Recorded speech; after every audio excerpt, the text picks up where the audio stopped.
Station Fatehpur येथे गुन्हा दाखल आहे। त्यातील कलम आहे 70/1 77 351/2 35 BNS सह कलम 66E व 67 IT ॲक्ट प्रमाणे गुन्हा दाखल आहे।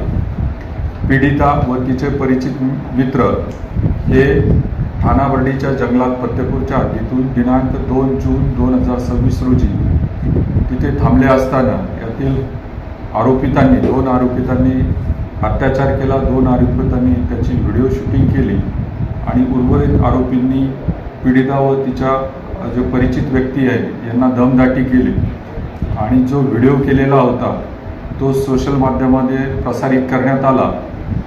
आज रोजी पीडिता यांनी जी तक्रार दिलेली आहे त्याप्रमाणे सदरचा गुन्हा दाखल करण्यात आलेला आहे।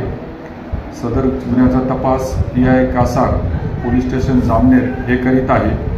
सदर गुन्ह्यातील एकूण 15 आरोपीपैकी 14 आरोपी पोलीस स्टेशनच्या ताब्यात असून त्याची पुढील प्रक्रिया करत आहोत। जळगाव पोलीस दलातर्फे मी जनतेला आव्हान करतो की अशा प्रकारची जर तक्रार असेल पूर्वीच्या घडलेल्या घटनेची तर निश्चितपणे पोलीस स्टेशन फतेपूर येथे तुम्ही संपर्क करू शकता।